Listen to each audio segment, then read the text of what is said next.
ایک سنسنی خیز خبر آئی ہے کہ ملک کے وزیر اعظم نے استعفے دے دیے اپنی کیبنٹ سمیت۔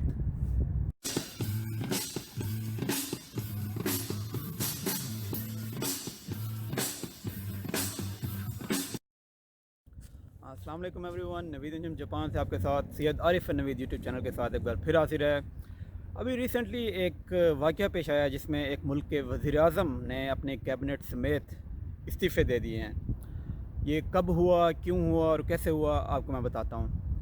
منگولیا کے اندر ابھی 2021 کے اندر ایک ایسا واقعہ پیش آیا جس میں ایک فریش ڈیلیوری ہوئی ایک عورت کی، اور اس عورت کو اس کے بچے سمیت ایک کووڈ کے وارڈ میں داخل کر دیا گیا، یعنی کہ ان سے ایک مس مینجمنٹ ہوئی۔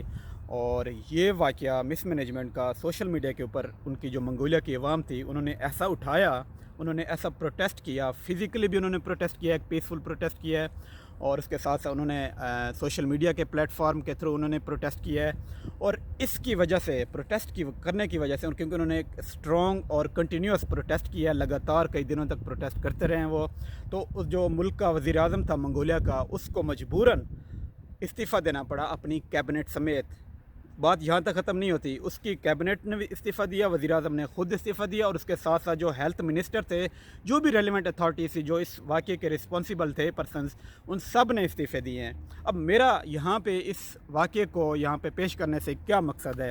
مقصد یہ ہے کہ اب یہ دیکھیں کہ منگولیا کی جو عوام تھی انہوں نے ایک سوشل میڈیا کا جو پلیٹ فارم ہے اس کو کس طرح انہوں نے ایک پازیٹیو وے میں یوز کیا ہے۔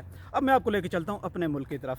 دیکھیں وہاں پہ ہر روز آئے روز ایسے واقعات پیش آتے ہیں، کبھی کوئی ایکسیڈنٹ ہو جاتا ہے، کبھی کسی اسٹوڈنٹ کے اوپر وہ لاٹھی چارج کر دیا جاتا ہے، کبھی کسی عورت کے ساتھ وہاں پہ کوئی ڈاکہ ہو جاتا ہے، کوئی رازنی ہو جاتی ہے۔ ڈیفرنٹ واقعات روزمرہ کے معمول پر ہمارے ملک میں یہاں پہ پیش آتے جا رہے ہیں، اور ہماری قوم کیا کر رہی ہے؟ ہم ایک ٹرینڈ فالوور قوم بن چکے ہوئے ہیں کہ ہر دوسرے دن ایک نیا ٹرینڈ چلتا ہے، ہم اس کو فالو کرتے ہیں، اور دوسرے دن جو پچھلا واقعہ تو اس کو بھول کے نئے واقعے کی طرف چل پڑتے ہیں۔ سمجھ لیں ایک بتی کے پیچھے ہمیں لگایا ہوا ہے، جو بھی نیا واقعہ پیش آتا ہے ہم اس کے پیچھے چل پڑتے ہیں۔ تو ہم کیوں نہیں اس طرح ایک سمجھ لیں ہم سوشل میڈیا کو اپنے لیے محظوظ ہونے کے لیے ہم اس کو یوز کر رہے ہیں؟ ہم کیوں نہیں چاہتے کہ اب اس پلیٹ فارم کو ایک ہمارے معاشرے کی بہتری کے لیے اور بھلائی کے لیے ہم اس کو یوز کر سکیں؟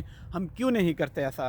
تو میرا مشورہ یہ ہے کہ خدا را اپنے اوپر رحم کریں، اپنے ملک کے اوپر رحم کریں۔ یہ جو سوشل میڈیا کا پلیٹ فارم، بے شک جو الیکٹرانک میڈیا ہے وہ آپ کی کوئی ایسی خبر ہے جو کہ اگر اسلام آباد میں، پنڈی میں، کسی بھی ایسے ضلع میں، کسی بھی ایسے سٹی میں یا ڈی جی خان میں کہیں پہ بھی ایسا واقعہ پیش آتا ہے، الیکٹرانک میڈیا نہیں اٹھاتا اس چیز کو، اس خبر کو نہ اٹھائے۔ آپ کے پاس سوشل میڈیا جیسا ایک اسٹرانگ ویپن موجود ہے بھائی، آپ کیوں نہیں اس کو یوز کرتے؟ آپ اس کو ایک پازیٹیو وے میں اور افیکٹو وے میں آپ اس میڈیا کو آپ یوٹیلائز کریں اور اپنی آواز دوسروں تک پہنچائیں، اور ایک کنٹینیوس اور پیسفل پروٹیسٹ کریں آپ، تاکہ آپ کی آواز جو ہے نا دوسروں تک پہنچ سکے، اور غریب جو عوام ہے جو کہ پس رہی ہے اس کو ان کا حق مل سکے۔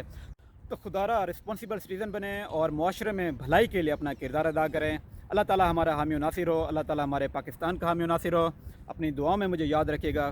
اللہ حافظ۔